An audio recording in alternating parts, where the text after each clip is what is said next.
Please don't talk price too soon when you're walking around the trade show or sending emails to potential suppliers. As I mentioned in the earlier seminar, as soon as you ask price right off the bat, now the seller assumes that you only care about price, and they're going to adjust their quality level to meet your pricing point and still build in a margin.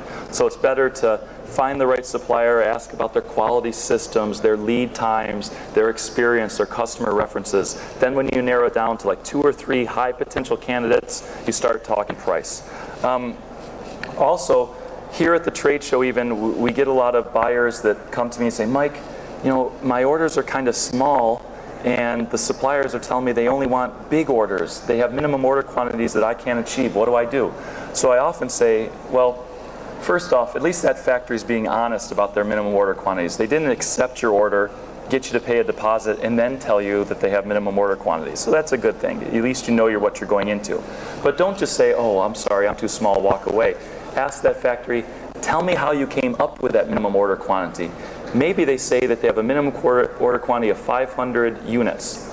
And you're thinking, okay, is that 500 units per color, or is that 500 units mixed together? Ask, how did they come up with that minimum order quantity? It might mean because they need a lot of time to set up the loom, or it means that they have to buy certain raw materials, so their minimum order quantity is tied to the material that they need. So you buy your whole order of that one material, and now the minimum order quantity isn't a barrier. So ask them to explain their MOQ. Don't try to just negotiate it without knowing the reasons why that number is what it is. Also, you might be from the most famous Australian retailer. You have big buying power, and you're used to suppliers in Australia just giving you free samples. So you come to the trade show and you ask, hey, I'd like 10 jeans for evaluation purpose, and that supplier says, well, can we charge you? Don't get offended. Maybe that supplier doesn't know how big your brand is. Maybe they've never dealt with you before. Also, if they give out free samples to everybody that comes by the trade show booth, that's a pretty big investment. So don't get offended when the supplier doesn't give free samples. What I like to say is, Mr. Lee, you don't know me yet. I am a serious buyer, but let me prove it. I would like 10 jeans for sampling purposes, and I will pay you your pricing points that you've requested for these 10. And when I place an order later, will you give me credit for these 10 jeans? Something like that is fair.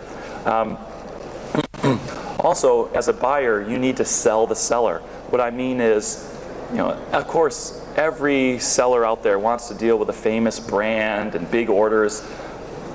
So when they say we have a minimum order quantity, or they're not so interested in working with you, maybe tell them about your vision, how you've got some unique technology or ideas that you're willing to share with them.